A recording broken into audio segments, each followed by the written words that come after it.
Hello everyone, इस video में हम हेलो एल्केन्स एंड हेलोरिन्स का इंटेक्स क्वेश्चन 6.7 डिस्कस करेंगे।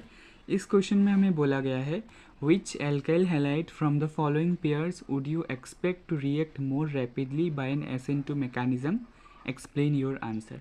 हमें कुछ पेयर्स ऑफ हेलो एल्केन्स दिया हुआ है, इनमें से कौन सा SN2 मैकेनिज्म में ज़्यादा तेज़ी से रिएक्शन करेगा और क्यों करेगा, एक्सप्लेन भी करना है। तो हमें पता है जो SN2 रिएक्शन होता है उसके लिए फॉर SN2 रिएक्शन रिएक्टिविटी का ऑर्डर क्या होता है, 1 डिग्री सबसे ज़्यादा रिएक्टिव होता है, उसके बाद 2 डिग्री एंड उसके बाद 3 degree.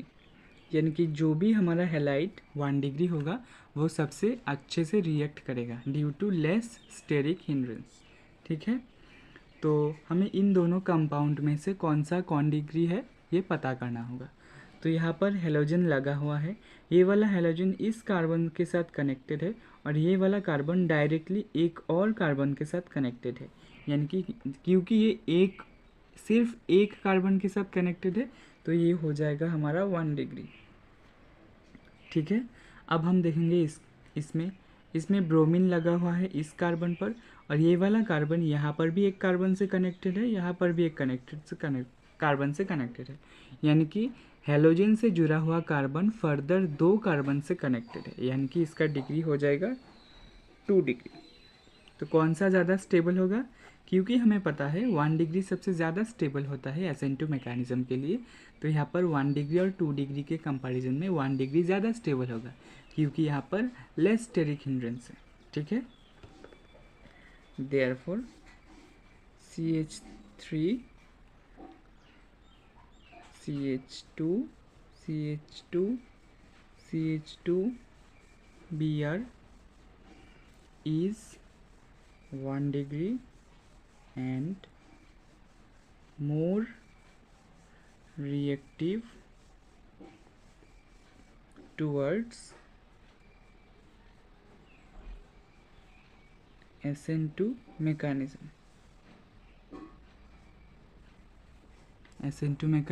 Due to less steric hindrance, ऐसे लिख देंगे हम।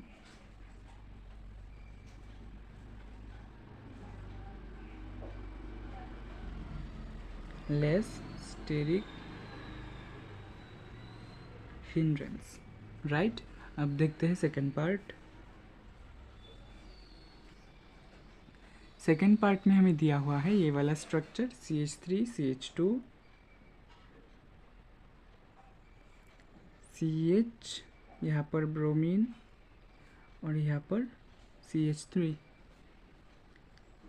या फिर CH3 CBr और यहाँ पर CH3 CH3। ये भी बहुत इजी क्वेश्चन है।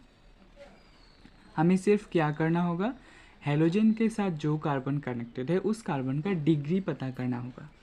तो यहाँ पर ब्रोमीन है, ये हेलोजन है, ये वाला ब्रोमीन इस कार्बन के साथ कनेक्टेड है और ये वाला कार्बन फर्दर 2 कार्बन के साथ कनेक्टेड है, यानी कि इसका डिग्री क्या हो जाएगा, 2 डिग्री हो जाएगा, राइट। इसी तरह यहाँ पर ब्रोमीन इस कार्बन के साथ कनेक्टेड है और ये फर्दर 3 कार्बन के साथ कनेक्टेड है, यानी कि इसका डिग्री हो जाएगा 3 degree.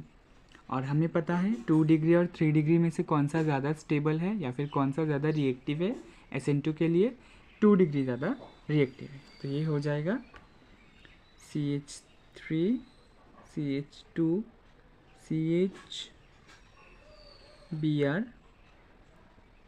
CH3 is 2 degree and more reactive towards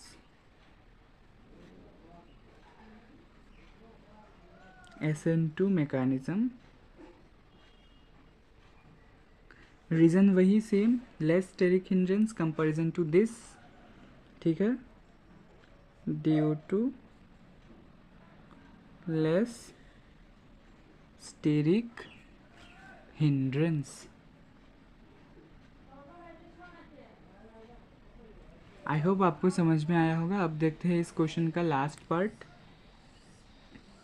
last part का स्ट्रक्चर है ये CH3 CH CH2 CH2 Br और यहाँ पर CH3, या फिर CH3 CH2 CH CH2 Br, या फिर ये CH3।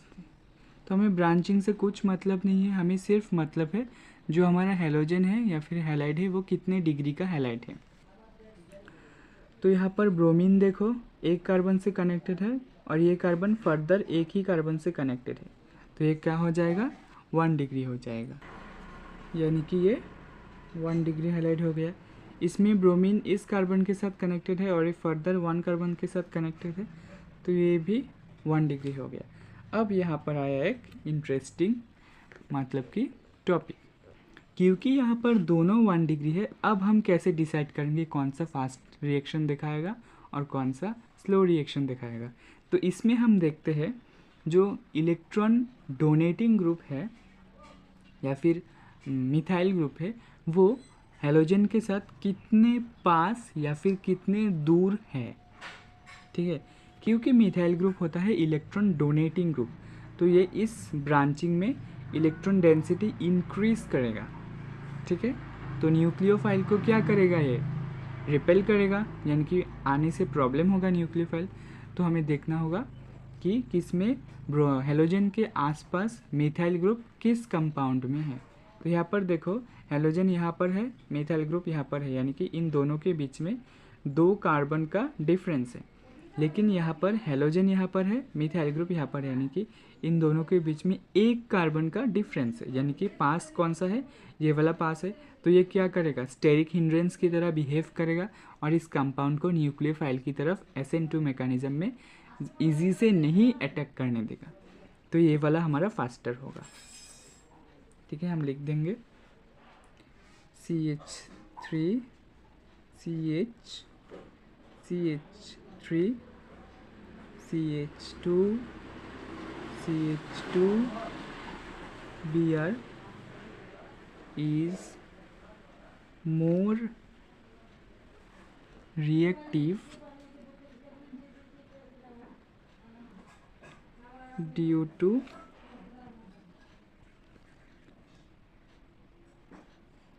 separation, या फिर हम ऐसे लिख देंगे कि due two methyl group is more far from bromine.